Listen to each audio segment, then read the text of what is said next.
부당행위 계산 부인을 볼 거야. 부당행위 계산 부인은 세법에서 어떤 것들을 좀 인정을 안 해주지. 약간 제재사항이 있는 것들인데, 보면 적용 요건이 있어.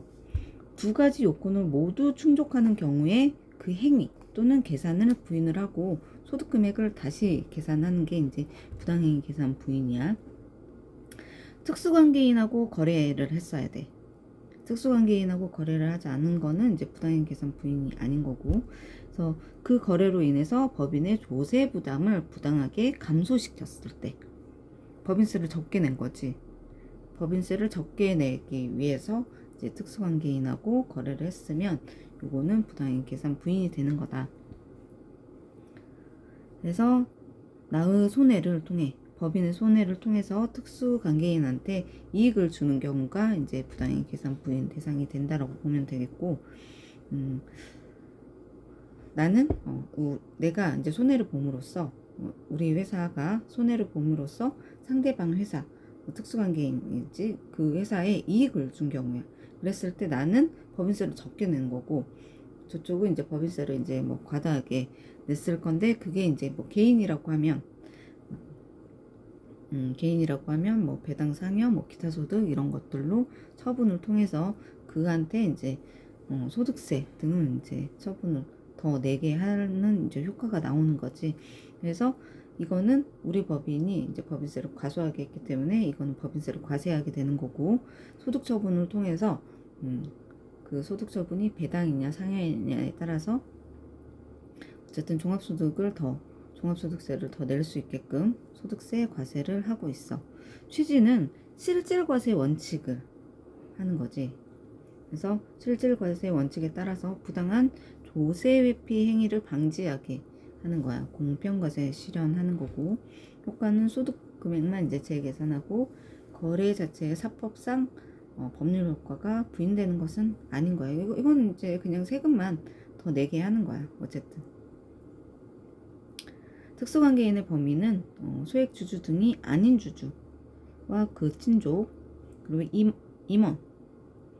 임원 등 법인의 경영에 대해서 사실상 영향력을 행사하고 있다고 인정되는 자와 친족, 그리고 법인의 임원 직원 또는 비소액주주의 직원, 그리고 이러한 자들과 생계를 같이 하는 자, 그리고 그 밖에 법에 열거된 자가 이제 특수관계인이고, 판정 기준은 본인도 특수관계인으로 보기 때문에 이 쌍방관계를 기준으로 이제 판단을 하고 있어. 그래서 A 입장에서 B가 특수관계인이면 B 입장에서 A도 이제 특수관계인인 거지. 한쪽만 특수관계인이 될 수 있는 게 아니고 쌍방이 모두 특수관계인이라는 거야.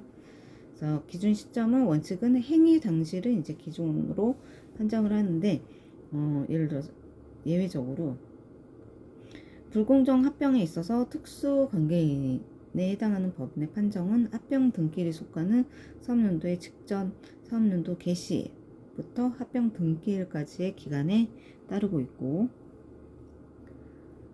조세의 부담을 부당하게 감소시키는 것으로 인정되는 경우, 그래서 예시를 보면 고가 매입, 저가 양도, 절이 대여, 고리 차용, 불공정 자본거래, 기타가 있어.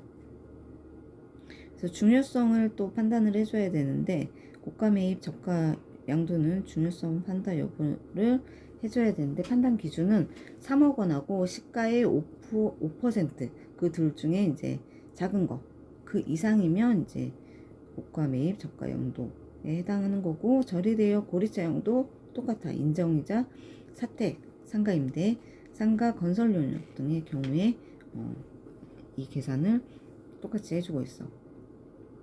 그러니까 3억 원하고 시가의 5% 이상의 작은 금액 이상이면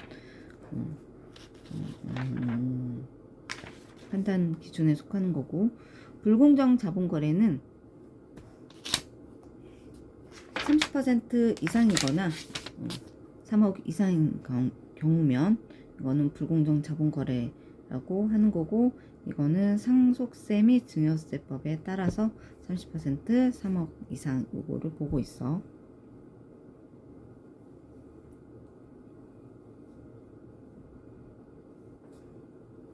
그래서 기본적으로 3억 원하고 3억이 들어가는 거고, 그리고 시가의 5% 이게 들어가는 거고, 불공정 자본거래에 있어서 상속세 증여세법에서 이제 30%를 보는 부분이 있거든.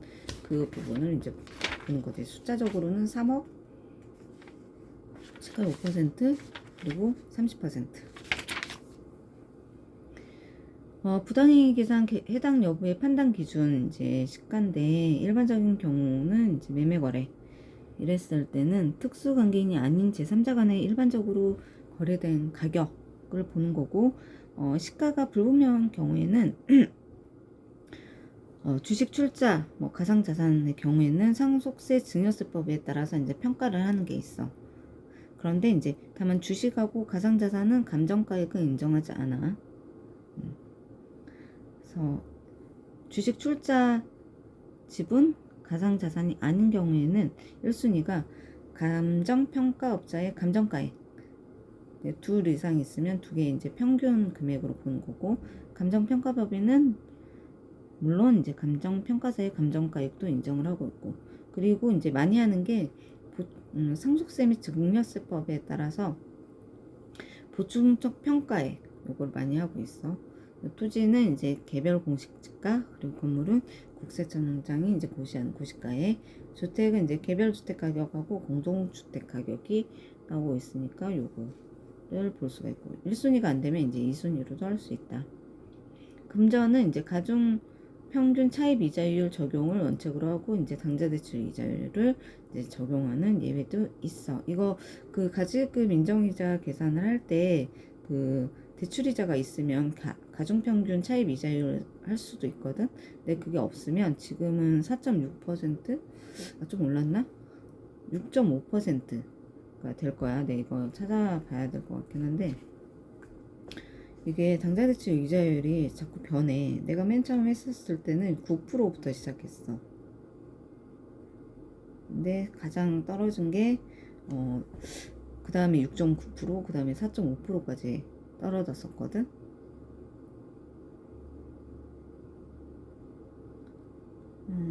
지금 현재는 4.6%, 4.6%로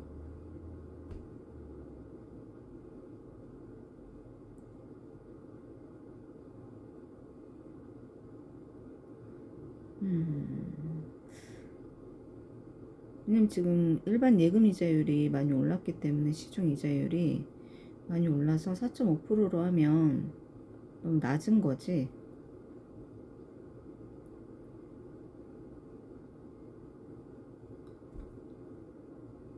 (2024년) 자,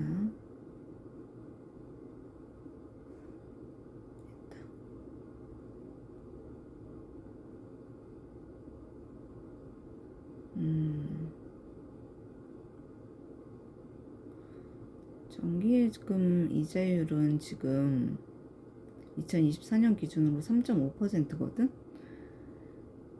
당좌대출 이자율은 아직은 4.6%네. 조정이 필요해 보이는데 4.6%야.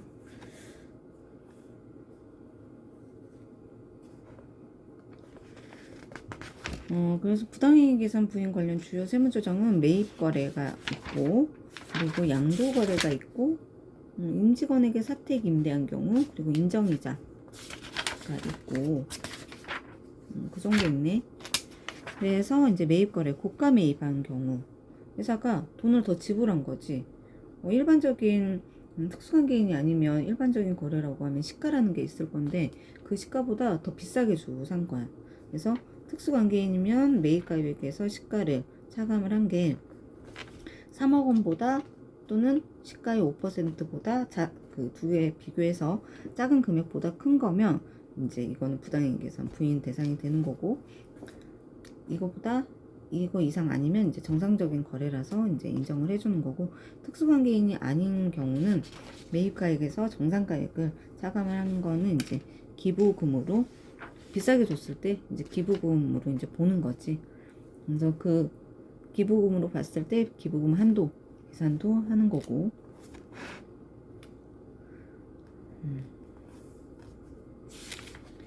저가 매입한 경우에는 그대로 인정하는데 별도의 세무 조정은 불필요해. 다만 이제 유가증권이 있었을 때 유가증권을 특수관계인인 개인으로부터 이제 저가로 매입했을 때는 이거는 시가하고 매입가의 차액을 입금산입 유보를 해주고 있어.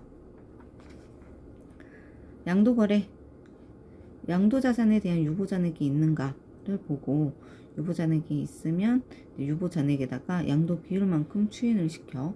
그리고 저가 또는 고가 양도인가를 이제 보는 거지. 양도할 때.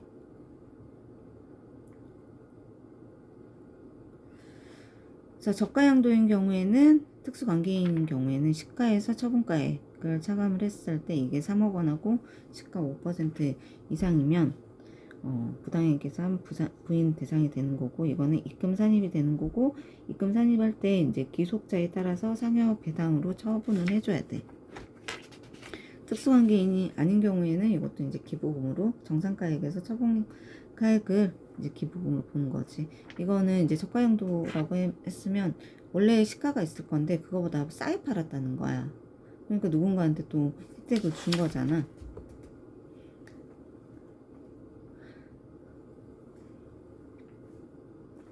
그래서 요거는 이제 고가 양도인 경우에는 잘 팔았어.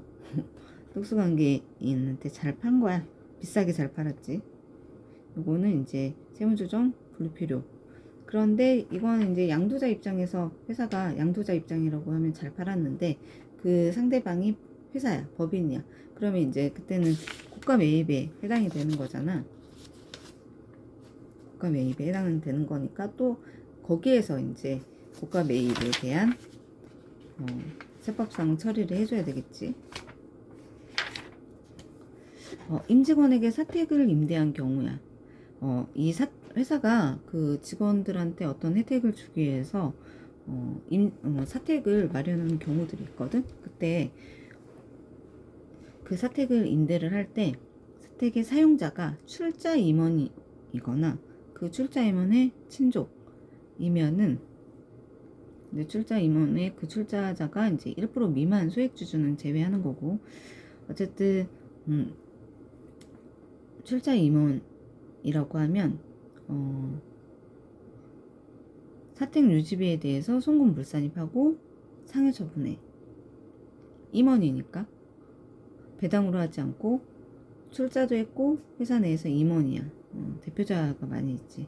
그래서 사택 유지비에는 돈을 준 것과 같기 때문에 상해 처분하고, 적정 임대료에 미달하게 임대를 했으면 요거는 이제 또 이 차액만큼 임대료를 받은 거야.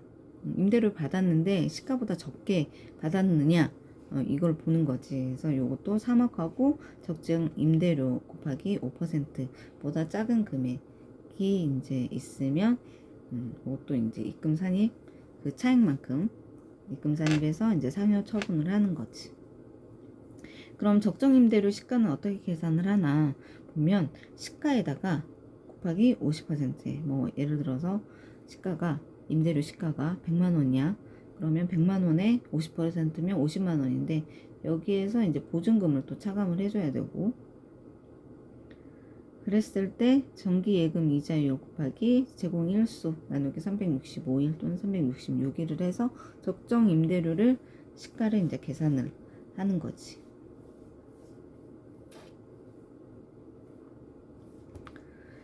그 다음에 이제 인정이자야. 세무조정 구조로 보면 인정이자는 가지금 적세의 이자율 곱해서 365분의 1로 이제 하는데, 이거는 회사의 이자 수익이고 요 차액만큼 또 이것도 인정이자도 세무조정을 하는데 해당 그 세무조정이 나왔을 때 처분을 주주면 배당, 그리고 임직원이면 이제 상여 처분을 하고 있어. 그 가지예금 인정이자는 가지예금에서 많이 나오는데 가지예금의 범위는 업무무관 자산에 대한 지급이자 송금불산입 대상이 되는 업무무관 가지예금의 범위와 같아. 그래서 이거는 이제 동일인에 대해서 가지금과 가수금이 있으면 상계를 해주고, 다만 요거 각각의 약정이 있으면 상계가 불가해.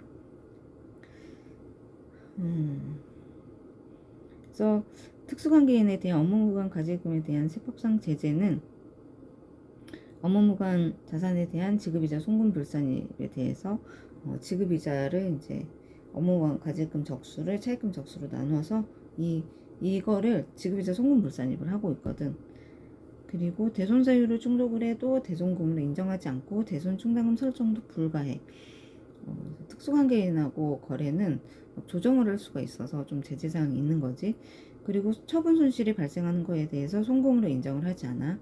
그리고 인정이자 계산을 하는 거고, 적용 이자율은 원칙이 가중평균 차입 이자율을 적용을 하고 있어. 그래서 가중평균 차입 이자율은 자금 대여 시점별로 차입금 잔액이 있고, 차입 당시, 그러니까 은행에서 차입을 했어. 그 차입금의 잔액이 있을 건데 차입 당시 이자율이 있을 거야. 그 이자율이 그 은행마다 차입 시점마다 다를 거거든. 그거를 이제 차입금 잔액으로 합계를 내서 그 가중평균 차입 이자율을 계산을 해. 그래서 이 차입금에서 제외되는 거는 특수관계인으로부터 차입금이고, 채권자 불분명 사채, 매입자가 불분명한 채권 증권은 다 제외를 하고 있고, 그리고 장기할부 조건 등으로 취득해서 발생한 채무, 연 지급 수입의 경우는 차입금 잔액에 이제 포함하지 않고 있어.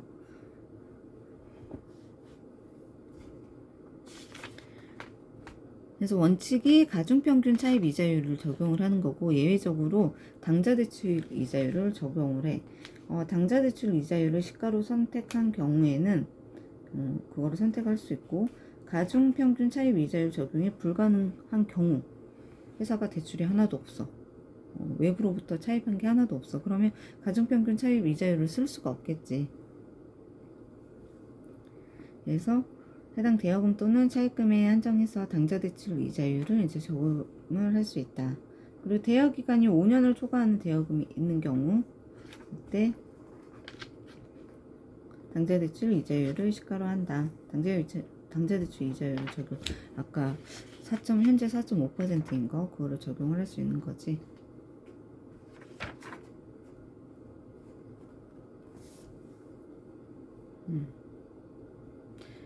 세부사항으로 회수하지 않은 가지금이 있어. 특수관계인에 대해서 업무무관 가지금하고 그 이자를 이자가 있는데, 이게 특수관계가 소멸된 날이 있어. 임원이나 이런 것들 퇴직을 했었을 경우에, 왜 퇴직을 했다 그러면 그 퇴직을 했는데 회수하지 않은 가지금하고 이자가 있는 거야. 이거를 전액 입금에 산입을 하고 처분을 해버리는 거지. 해당 그 사람한테. 그리고 투자관계가 소멸하지 않는 경우로 가지금의 이자가 발생한 날이 속하는 사업연도 종료일부터 1년이 되는 날까지 회수하지 아니한 경우 그 이자, 요거는 이제 귀속 시기가 발생일이 속하는 사업연도 종료일부터 1년이 되는 날. 그래서 이건 뭐냐면 가지금 인정이자를 계산을 했어. 이거를 원래는 상해처분을 했어야 되는데 이걸 뭘로 많이 하냐면 이자 수익하고 미수 수익, 차변의 미수 수익, 대변의 이자 수익, 이걸로 회계처리를 많이 한단 말이야. 이거를 다음 연도 12월 말까지 입금을 해줘야 돼.